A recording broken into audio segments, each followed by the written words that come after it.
Aloha everyone, this is Dr. BethAnne and this is April's edition of Intuitive You. We are talking about finding inner peace in hard times this month because I think right now we are all trying to find inner peace in hard times. And I don't know about you, but it feels like we are all on a tilt-a-whirl. The world's a tilt-a-whirl right now, and it's really like flipped upside down and gone sideways the last few weeks. And one minute, things are going in this direction, and then it's this direction, and there's been all this change and acceleration and uncertainty and fear and grief surrounding the virus and surrounding how are we going to come out of this and what's going to happen.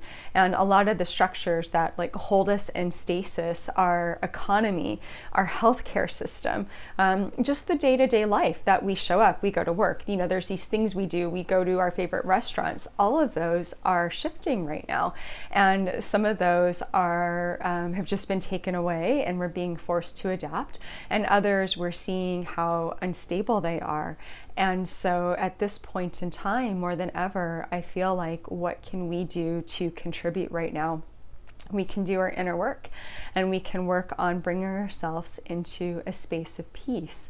And I really want to talk about that today in a way that is real and gritty and not just spirituality, just meditate and find that peace. I want to talk about how do we do that? How do we take that leap from I'm really freaked out and I'm anxious and I don't know what's going to happen and actually be in a space of feeling centered and gathering our energy into us.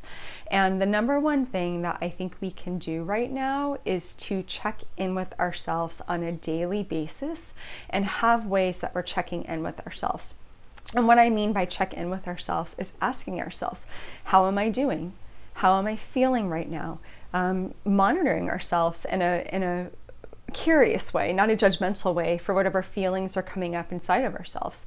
Am I feeling anxious? Am I feeling fearful? Am I feeling tired? Am I feeling sort of this fatigue of, when is this going to end? When is life going to get back to normal? Am I disappointed because I had plans for April or something and those have been totally derailed? Remember, as human beings, we might be spiritual beings having a human experience, but part of the human experience is that we are going to feel every emotion within the psyche scope.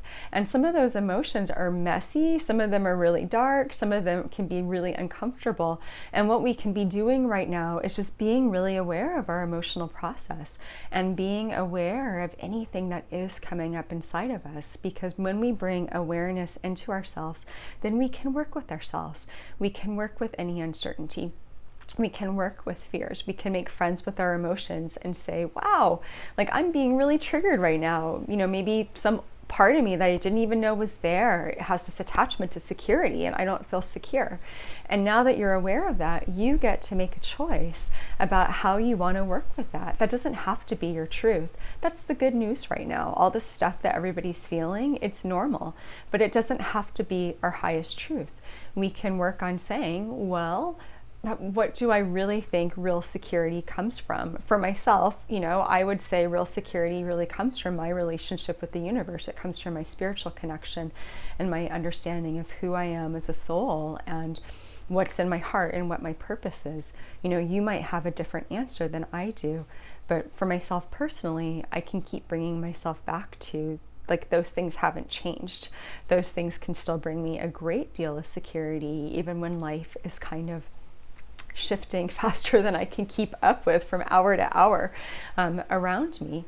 So when we're self-aware and we're really being present with ourselves, that's what really allows us to love on ourselves, to bring self-love into those spaces, to bring compassion into those spaces, to defer judgment, and to really just say what a normal thing to be feeling. And how can I bring some light or some perspective into this part of myself? And I feel like this is really essential for anybody watching this video, because if you're watching this video, then it means you resonate with my work.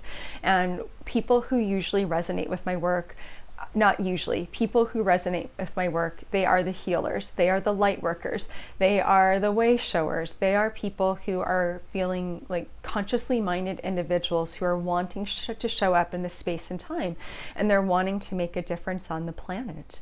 And it might be really diverse how you're doing that. But I know the core of you is about being here, not just for yourself, but to be here to like actually be the change, to be the light, to be the peace, to be the love. And so if we want to be powerful space holders for that energy, we have to be holding space for that inside of ourselves. When all of this first started breaking, sort of a transparent, vulnerable confession, I had this kind of knee-jerk reaction a couple weeks back that I needed to do something because I identify as a transformational teacher. My writing and my speaking is really centered on helping people transform and helping us find spiritual perspective. And I had this knee-jerk reaction of like, you need to start saying something, you need to start teaching. And I really sat down and I got really still in my meditation time, and I really asked, where is this coming from? And it really wasn't coming from my heart. It wasn't coming from my spiritual knowledge. It was coming from the fact that all these other wellness workers that I saw online were making videos for their people, and they were saying, here's how to curb anxiety, and nothing against any of them. I think those things are super helpful. I watched them myself, so no criticism here. But I really realized it really wasn't coming from this pure heart-based place inside of me. It was just coming from the collective and feeling that I needed to do more right now.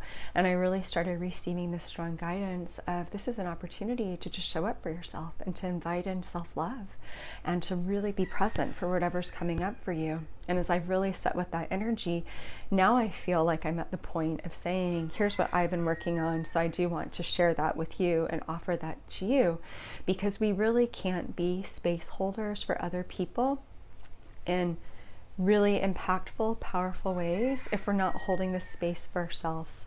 So that's why we sort of have to do the put on your own oxygen mask thing first in this, and really make sure that we're carving out time for journaling, for a spiritual practice, for meditation, for maybe it's just a run in nature. We all have different ways of connecting with our deeper truth, but that is how we stay present. And it is during that time that we get to sort of do inventory and say, how am I doing? And when we do that inventory, we get to be curious, we get to be exploratory, we get to think of it as self-discovery, we get to think of our emotions as these kind of clues, right? Clues to self that we can work with, and we can stay with them and get to a deeper truth and find the things that we can keep shifting and healing inside of ourselves. And as we do that, we're able to show up for those we feel called to work with in ways that are authentic, in ways where we are really filled up. So we're sharing from that filled up place in ways that are loving and in ways that are really powerful. And I have a lot of people that I connect with in my work that are healers, and they're space holding for other people. So that's why I feel it's extra important for us to make sure we are holding space for ourselves first right now, so that we're so much better equipped to hold it for everybody else.